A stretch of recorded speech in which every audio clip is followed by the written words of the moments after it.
Disclaimer: this video is made for entertainment purpose only. It doesn't mean to hurt any. And don't take it seriously.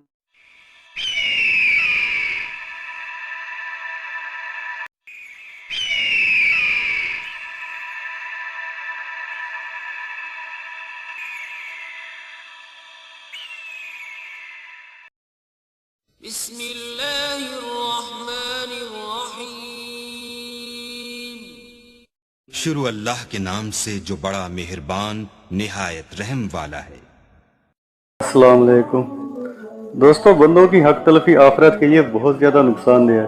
حضرت سیدنا احمد بن حرب رحمۃ اللہ علیہ فرماتے ہیں، کئی لوگ نیکیوں کی کثیر دولت لیے دنیا سے مالدار رخصت ہوں گے، مگر بندوں کی حق تلفیوں کے باعث قیامت کے دن اپنی ساری نیکیاں کھو بیٹھیں گے اور یوں غریب و نادار ہو جائیں گے۔ تنبیہ المخترین۔ حضرت سیدنا شیخ ابو طالب محمد بن علی مکی رحمۃ اللہ علیہ قوت القلوب میں فرماتے ہیں، زیادہ تر اپنے نہیں بلکہ دوسروں کے گناہ ہی دوزخ میں داخلے کا باعث ہوں گے، جو حقوق العباد طلب کرنے کے سبب انسان پر ڈال دیے جائیں گے۔ نیز بے شمار افراد اپنی نیکیوں کے سبب نہیں بلکہ دوسروں کی نیکیاں حاصل کر کے جنت میں داخل ہو جائیں گے۔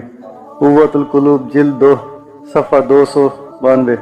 ظاہر ہے دوسروں کی نیکیاں حاصل کرنے والے وہی ہوں گے جن کی دنیا میں دل آزاریاں اور حق تلفیاں ہوئی ہوں گی، یوں بروز قیامت مظلوم اور دکھیارے فائدے میں رہیں گے۔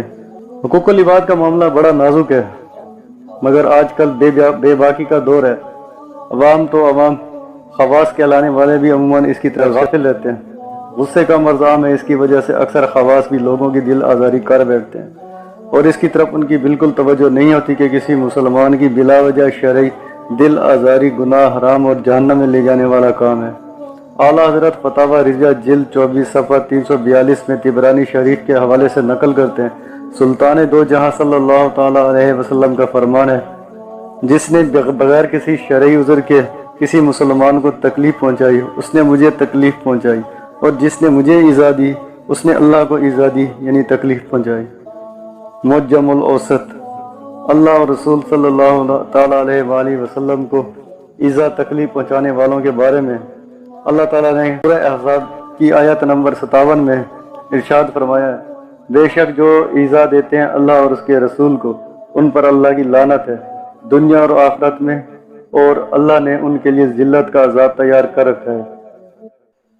دوستو، اگر آپ کبھی کسی مسلمان کی بلا وجہ شرعی دل آزاری کر بیٹھے ہیں تو آپ کا چاہے اس سے کیسے ہی قریبی رشتہ ہے، آپ بڑے بھائی ہیں، والد ہیں، شوہر ہیں، سسر ہیں، یا کتنے ہی بڑے رتبے کے مالک ہیں، چاہے صدر ہیں یا وزیر ہیں، استاد ہیں یا پیر ہیں، مؤذن ہیں یا امام و خطیب ہیں، جو کچھ بھی ہیں، بغیر شرمائے توبہ بھی کریں اور اس بندے سے معافی مانگ کر اس کو راضی بھی کر لیں، ورنہ جہنم کا ہولناک عذاب برداشت نہیں ہو سکے گا۔ حضرت سیدنا یزید بن شجرہ رحمۃ اللہ علیہ فرماتے ہیں، جس طرح سمندر کے کنارے ہوتے ہیں اسی طرح جہنم کے بھی کنارے ہیں، جن میں بخشی اونٹوں جیسے سانپ اور خچروں جیسے بچھو رہتے ہیں۔ اہل جہنم جب عذاب میں کمی کے لیے فریاد کریں گے تو حکم ہوگا کہ کناروں سے باہر نکلو۔ وہ جو ہی باہر نکلیں گے تو وہ سانپ انہیں ہونٹوں اور چہروں سے پکڑ لیں گے اور ان کی کھال تک اتار لیں گے۔ وہ لوگ وہاں سے بچنے کے لیے آگ کی طرف بھاگیں گے، پھر ان پر کھجلی یعنی خارش مسلط کر دی جائے گی۔ وہ اس قدر کھجلائیں گے کہ ان کا گوشت پوست سب جھڑ جائے گا اور صرف ہڈیاں رہ جائیں گی۔ پکار پڑے گی کہ اے فلاں، کیا تجھے تکلیف ہو رہی ہے؟ وہ کہے گا ہاں، تو کہا جائے گا یہ اس تکلیف کا بدلہ ہے جو تم مومنوں کو دیا کرتا تھا۔ الترغیب والترہیب جلد 4 صفحہ 380، حدیث نمبر 5639۔ اگر مسلمان کو ایذا دینا مسلمان کا کام نہیں بلکہ اس کا کام تو یہ ہے کہ مسلمان سے ایذا دینے والی چیزوں کو دور کرے۔